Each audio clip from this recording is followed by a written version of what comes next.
Oke, jadi itu kemudian berarti tadi itu ya, trading, non-trading yang 0 sampai 20%.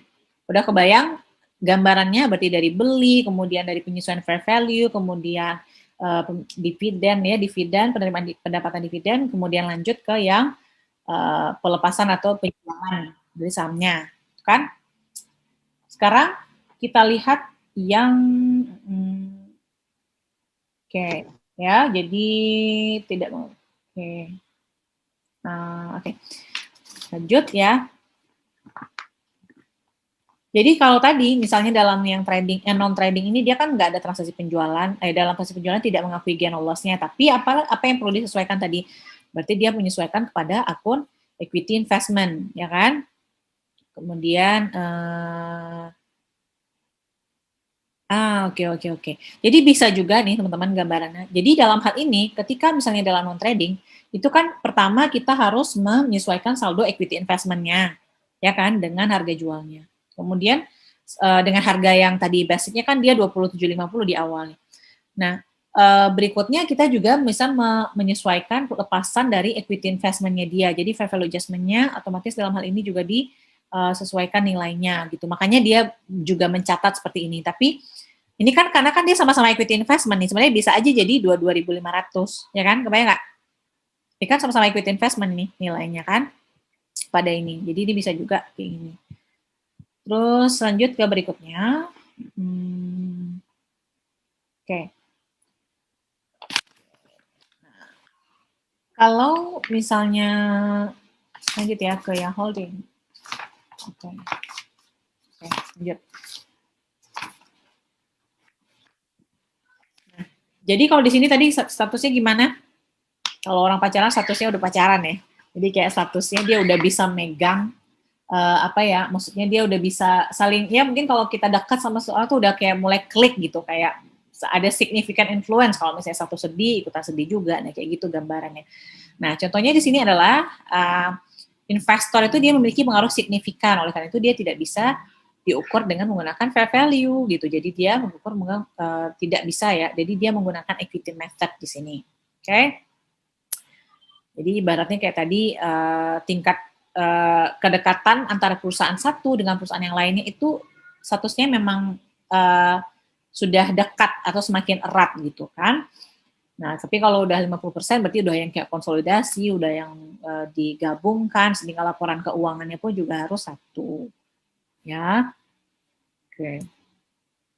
Nah, ini gambaran tentang equity method ya. Jadi ketika misalnya equity investment, jadi equity investasi dicatat at cost ya pada saat perolehan, dan setelah itu disesuaikan setiap periodenya gitu. Jadi bagian labanya secara proporsional nanti berdasarkan pemilikan investor. Jadi kayak tadi saya bilang kalau ada laba net income 500.000 atau misalnya dana net loss 500.000, maka itu juga harus disesuaikan dengan kepemilikannya, misalnya 20% dari 500.000 itu berapa, nah itu yang dia akan terima gitu kan. Kemudian kalau misalnya ada loss, ya itu juga harus sama-sama menderita dalam situasi itu ya, sama-sama mendapatkan, pokoknya kamu juga bisa mendapatkan kerugian kalau misalnya investinya misalnya rugi. Ya, jadi dividen diterima investor, nah investor share, bla bla bla. Nah, okay. Nah, ini perbedaannya. Perbedaan pencatatannya. Ya, sebentar dulu. Oke. Berarti tadi udah ya, kalau tadi berbicara tentang kita catat dulu perbedaan antara equity investment dengan cost method yang fair value tadi dengan yang equity method itu sendiri ya. Coba teman-teman lihat di sini ya. Sebelum kita masuk ke sini, apa perbedaannya?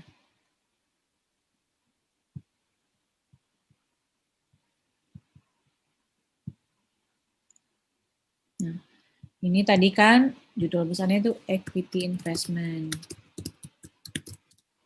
Kan? Kemudian ada apa tadi? Ada yang fair value atau bisa dibilang juga cost method kan di sini. Itu untuk yang mana tadi? Yang 0 sampai 20%, ya kan?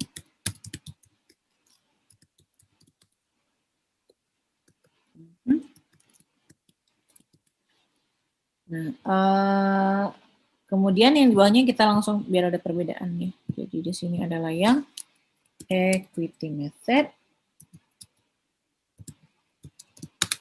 Equity method yang menggunakan 20% sampai 50% kepemilikan nih. Nah, kita lihat satu-satu mulai dari sini di atasnya. Nah, berarti kan tadi yang tadi udah teman-teman udah tahu ya.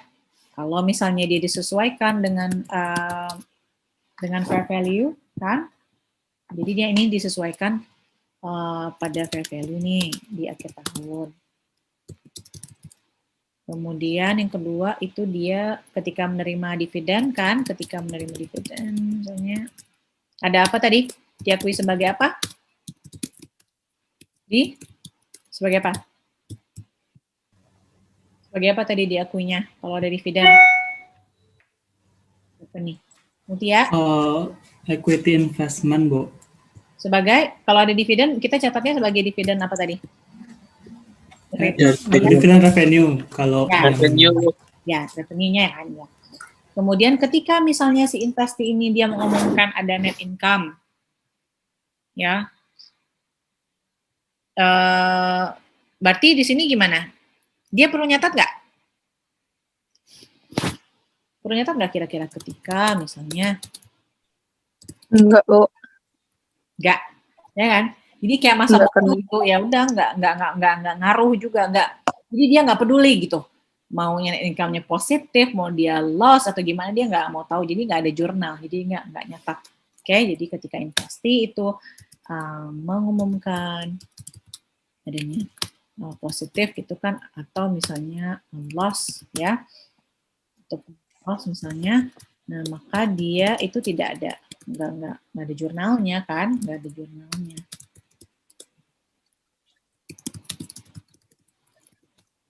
Jadi ibaratnya kayak tadi nih, kayak orang PDKT tadi kan 0,20% juga masih kecil banget kemungkinan, kayak udahlah nggak terlalu itu juga kan. Mau dia ada misalnya reward, misalnya si ceweknya lagi ada reward apa gitu kayak juara, ya nggak kenal-kenal banget, udahlah nggak ngaruh juga kan, nggak ngaruh ke kitanya gitu. Nah kalau misalnya equity method, kita lihat equity method nih, berarti kalau equity method berarti apa? Dia tidak disesuaikan kan pada nih, kalau equity method ini kita lihat di sini, jadi dia tidak disesuaikan pada fair value di akhir tahun.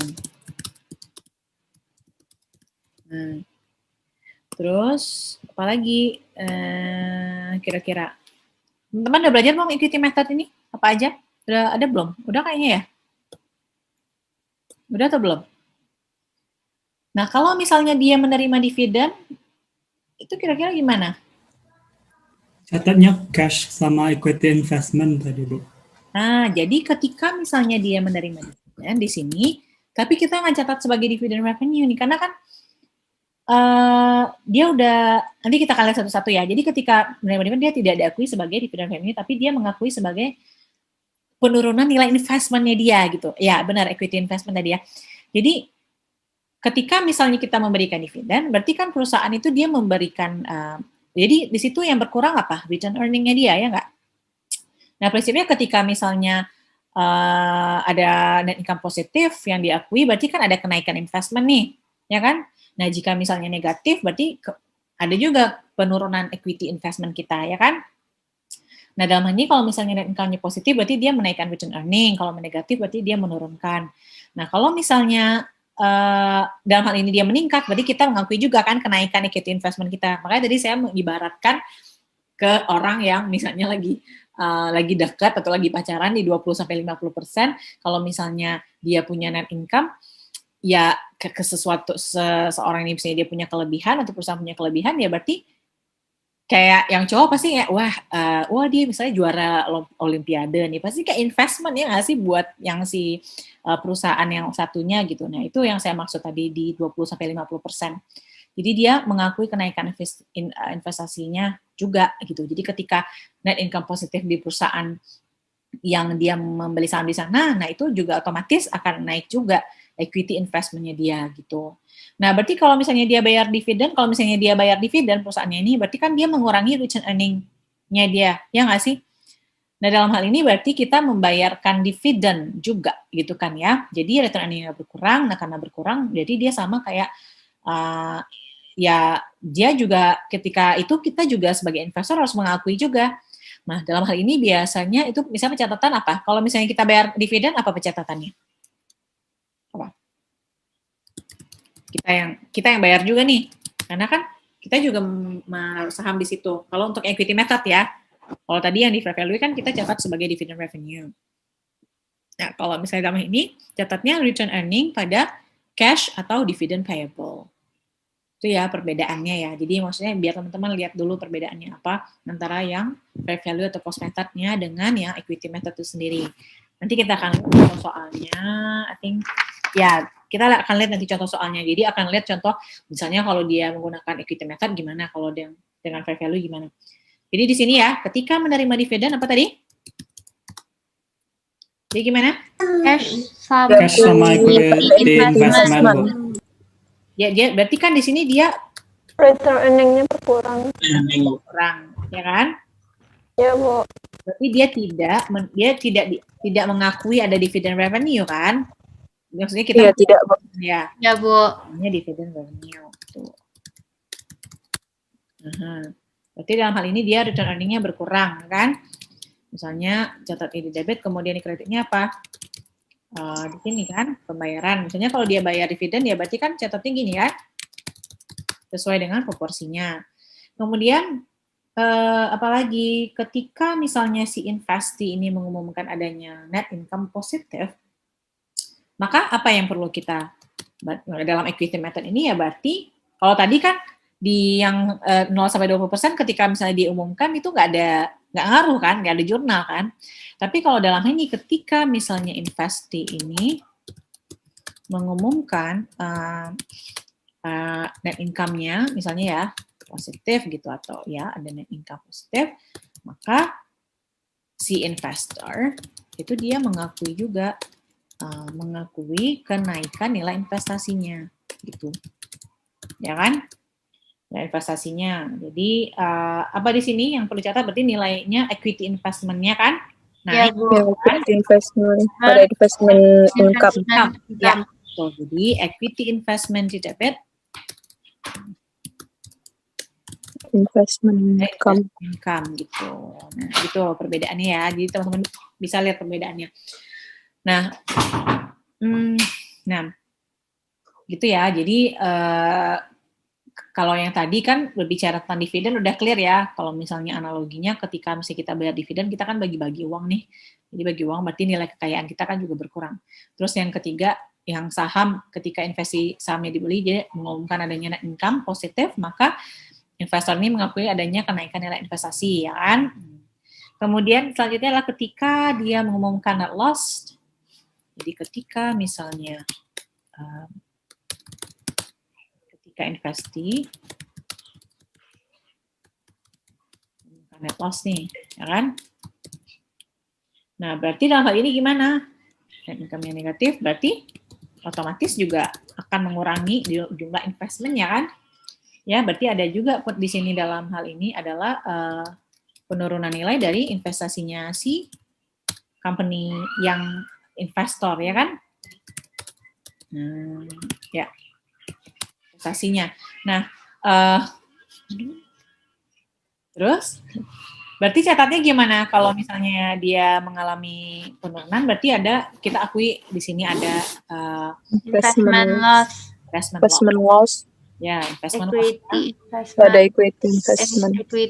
Equity investmentnya di kredit, Bu. Di kredit ya. Debit investment. Ya, benar. Jadi di sini kan ada investment loss. Nilai dari investmentnya berkurang gitu kan. Gini. Nah, jadi ini perbedaannya antara yang si fair value atau cost method dengan yang equity. Oke. Ya. Oke, udah bisa saya hapus ya kita. Oke.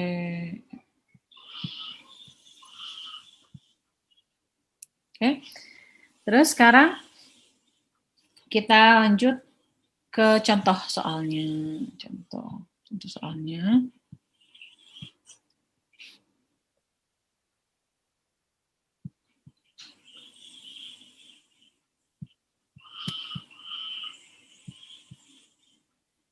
Jadi end meeting. No. Apa nih? Salah.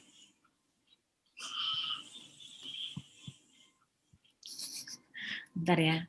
Ada suara. Anu. Sini. Contohnya. Jadi ini adalah contohnya. Jadi ini perbedaannya ya. Perbedaan yang ini Maxi Company. Jadi Maxi Company pertama dia adalah memperoleh 48.000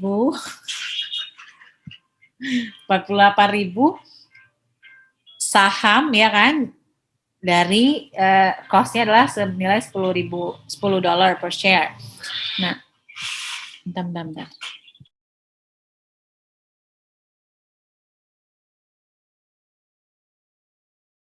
Oke, bentar ya, saya pindah dulu bentar. Kita lihat contohnya. Jadi pertama itu adalah Maxi Company acquire 48.000 share ya dari Mini Company, kemudian ya senilai $10 per share. Nah, dalam fair value method itu mencatat berarti equity investment sama ya. Ada beda nggak? Nggak ada kan? Sama ya. Ini sama nih catatannya. Berarti pada saat dia membeli kan acquire itu adalah equity investment 440.000. Kemudian dapatnya dari mana 480.000?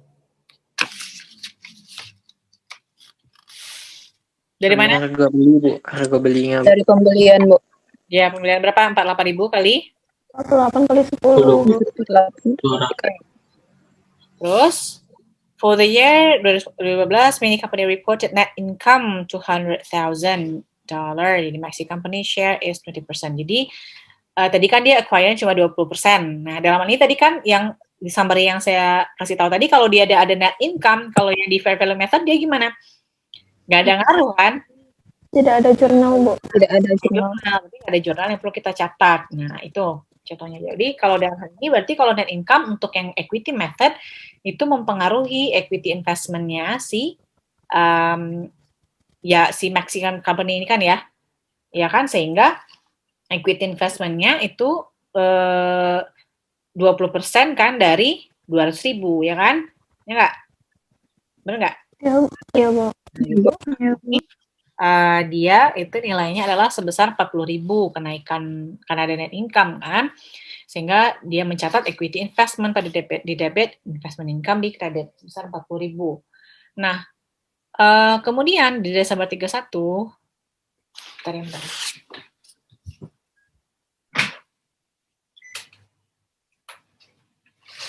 Oke, di Desember 31, Mini Company have a fair value at market price. Jadi fair value-nya dalam hal ini dia berubah menjadi 500, dia naik ya, berarti nilainya ya enggak? Jadi di sini ada penyesuaian terhadap fair value. Kenapa di sini nggak ada pencatatan? Kenapa? Kenapa di method ini nggak ada no entry? Tidak mengakui fair value. Kenapa? Gimana Muhammad Irfan ya? Siapa yang ngomong? Muhammad Irfan? Tidak mengakui fair value. Tidak mengakui fair value. Ya, jadi di equity itu dia nggak diukur dengan fair value gitu kan? Nah, makanya untuk yang kalau ada situasi ini itu dalam fair value methodnya itu di record senilai 90.000. Dapat dari mana 96.000? Yang tahu? 576.000 kurang 480, Bu. 480. Dapat berapa? Dapat 96.000 ya? Yang lain? Iya, Bu, dapat 96.000. Iya, Bu, 96.000. Oke, jadi dapatnya disebutkan nilainya kan 480 tadi kan. Nah, sekarang ternyata sahamnya itu ada market price-nya adalah senilai naik ya dari 10 tadi kan? Ya nggak? Ya, Bu. Iya, Bu. 12 gitu kan. Yang 48.000 share nih, atau ini 48 kali 12 berapa? 576, Bu. Jadi dia 576, Bu. atau teman-teman bisa lihat juga selisihnya, misalnya gitu kan, dikurang kemudian dikalikan, bisa juga kan, ya nggak, selisihnya. Iya, Bu. Ya, Bu. Terus lanjut, berikutnya mini company dia menyampaikan atau mengungkapkan, announce bahwa dia akan Dividen. Dividen. sebesar 20.000 gitu kan ya. Nah dalam hal ini berarti di sini dia kita catat dividend revenue tadi ya. Ya, Bu. Iya, Bu. Nah, gimana dengan yang equity method? Jadi ketika misalnya ada dividen, berarti kan si company yang punya kepemilikan itu dia juga menerima. Tapi dalam hal lain, itu dia mengurangi investmentnya dia gitu. Ya, jadi dalam sisi lain ketika dia menerima 20.000, tapi ini juga mengurangi nilai investasinya ke perusahaan itu. Makanya kita mencatat cash pada equity investment sebesar 20.000. Nah, kayak gitu. Jadi kalau ini kan dia dividend revenue. Kalau di sini dia lebih kepada pengurangan nilai dari investasinya gitu kan. Nah, kemudian berikutnya dia ada net loss ya. Jadi si Mini ini melaporkan ada net loss ya. Sehingga dicatatlah investment loss sebesar 10.000. Jadi 10.000 ini sudah dikali 20% dari si ini ya. Dari yang net loss-nya 50.000. Jadi buat teman-teman yang belum tahu nih, 20% dari 50.000 dapatnya 10.000. Jadi nilainya jangan lupa, maksudnya kalau ada net loss dari si perusahaan yang investinya itu kita berarti mengkalikan dengan proporsi kepemilikan dari si yang kita punya atas perusahaan tersebut gitu kan, 10.000. Nah kemudian berarti di sini ada loss. Jadi kalau misalnya ada loss, berarti kita juga akan berpengaruh juga terhadap equity investment gitu kan. Nah, oke. Tapi kalau yang di fair value nggak ada ya, sama kayak yang tadi ya, net income tadi. Oke. Kemudian lanjut. Kita dulu, menggunakan fair value tidak boleh. Oke. Nah, lanjut ya. Nah, bagaimana kalau misalnya muncul begitu, karena gini, karena kalau misalnya dia menggunakan fair value method, itu dia kalau misalnya saldo equity investment-nya itu misalnya 8.000 tadi ya, kemudian ada loss kan sebesar 10.000 kan. Nah, berarti kalau dalam hal ini itu kan akhirnya dia minus tuh hasilnya. Nah, itu pada saat itu perusahaan tuh sebenarnya kalau dalam situasi ini misalnya muncul situasi di mana perusahaan itu nilainya equity investment cuma 8.000 padahal loss-nya itu udah 10.000 gitu kan. Jadi kan lebih banyak daripada nilai investment sendiri. Nah, itu perusahaan dia harus menggunakan fair value perspective. Jadi dia harus mengganti metodenya dengan fair value method. Tapi ini sebenarnya tidak berlaku secara dia berlakunya secara perspektif. Jadi secara ke depan. Jadi yang udah terjadi di belakang tuh nggak disesuaikan dengan yang fair value method lagi. Nah, itu kalau dalam situasi dia punya nilai investasi 8.000 gitu kan. Kalau misalnya dia ada loss lagi dari company-nya 10.000, berarti kan makin minus jadinya kan, padahal dalam ini kan dia tidak boleh negatif ya. Jadi gitu, itu situasinya. Nah, ini perbedaannya, oke? Nah, untuk yang holding sampai sini ada yang mau ditanyakan?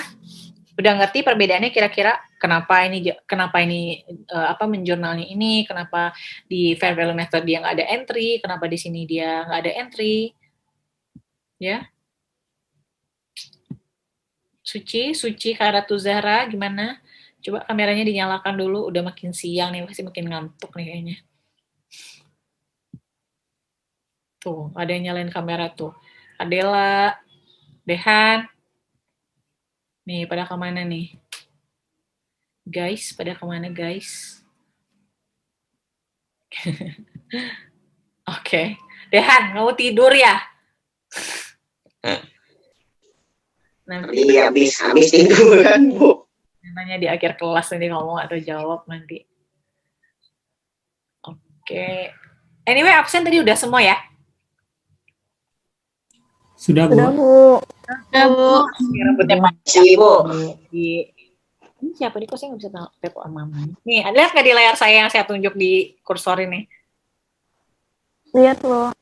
Siapa namanya? Kok rambutnya Eh, ketutupan? Bu. masih PPT tadi yang kelihatan, Bu. Masih Bu. di share screen, Bu.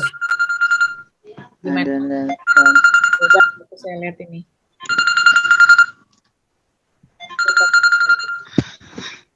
Ya, coba Rehan. Oh, Wahyu Sidik. Wahyu Sidik lagi di mana tuh Sidik? Sidik Wahyu panggilan atau Sidik? Gimana Wahyu? Wahyu, Bu. Wahyu, gimana Wahyu? Udah lihat perbedaannya kira-kira metodenya? Udah, Bu. Yang Ya, jadi tadi itu kan perbedaan yang fair value method ya dengan It's yang 12 hours. equity method. Oke. Mana lagi nih? Namanya Ica, Anjini, Helza Irfan. Oh beneran tidur ya Dehan? Besok saya tanya Dehan ya. Besok Dehan siap-siap ya saya kasih. Aduh, bukan tidur tapi Bu, tadi itu karena belum cuci muka dari tadi, Bu. Oke. Dari tadi itu saya belum cuci muka sama sekali, Bu. Dari awal masuk kelas itu saya belum cuci muka, Bu. Cuci muka dari tadi emang lagi. Oh ya teman-teman udah kenal sama teman-teman yang lain ini? Udah kenal semua? Sudah, Bu. Udah, jadi kemarin tuh ada juga malahan ya. Bukan di kelas ini sih, kelas PA kayaknya. Oh ya, Han, jadi ada yang gini Han, dia nggak tahu gitu kalau ada kelas asisten gitu. Kayaknya kelas pengantar deh. Jadi akhirnya dia kayak udah berapa kali pertemuan gitu nggak masuk gitu. Nah, jadi maksudnya tujuannya kan kalau teman-teman udah kenal nih, udah tahu kan, udah saling mengingatkan. Itu kemarin saya sempat sama Bapak juga bahas takutnya ada yang ke skip gitu kan, yang nggak kenal, terus kalian juga nggak tahu nih siapa yang ada dalam grup itu. Akhirnya dia nggak masuk, nggak ikut ujian apa ya kemarin. Ya gitu. Kemudian itu juga terjadi kalau misalnya ada yang ulang-ulang gitu ya. Sini ada yang ulang nggak? Yang ulang itu juga kadang-kadang kan dosen nggak semuanya update di iLearn. Jadi dia cuma mantengin iLearn, tiba-tiba orang udah sampai 6 kali pertemuan gitu kan. Kayak udah sampai 7 kali pertemuan. Terus dihubungin dosen. Nah, itu tuh yang jangan sampai kejadian sama teman-teman juga. Karena kan biasanya kalau yang ulang mungkin mikirnya kayak berharap nggak akan masuk, padahal sebenarnya udah masuk 7 kali pertemuan, nah dia nggak tahu gitu. Jadi kalau teman-teman udah kenal sih udah bagus.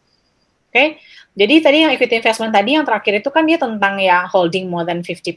Jadi yang more than 50% itu adalah kalau misalnya ada controlling interest. Jadi maksudnya di sini adalah ketika si perusahaan itu dia meng-acquire perusahaan lain lebih dari 50% kepemilikannya.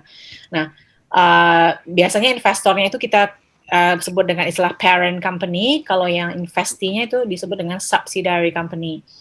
Nah, misalnya ketika dia acquire misalnya cuma 80% gitu kan, dia kan more than 50% nih. Berarti ada 20% yang non-controlling interest. Jadi yang dia control, yang bisa dikategorikan sebagai controlling interest itu yang 80% misalnya kan. Berarti yang 20%-nya itulah non-controlling interest. Jadi itu nanti akan belajar di advanced financial accounting. Oke. Nah, ini untuk tipe-tipe equity ini sebenarnya udah selesai. Cuma yang impairment, jadi kan sebenarnya tadi kan masuknya impairment nih setelah ini, tapi kayak ini impairment tadi udah saya bahas di awal kan. Ya, coba kita lihat lagi kira-kira apa yang perlu kita bahas lagi ya. Di sini ada derivative, tapi di appendix sih. Okay. Hedging. Coba ya kita lihat yang di appendix-nya yang derivative instrument. Buat tambahan. Kemarin saya lihat dulu Bapak kemarin ngecek. Sini. Jadi sampai sini ada yang mau ditanyakan atau oke semua atau cukup jelas? Gimana kalau teman-teman coba lihat.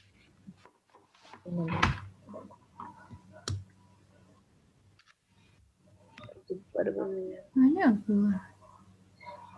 Oke. Sebenarnya kan dia derivatif ini masuk appendix, informasi tambahan. Cuma kata Bapak dalam prakteknya itu derivatif itu juga sering diaplikasikan gitu. Tapi sebenarnya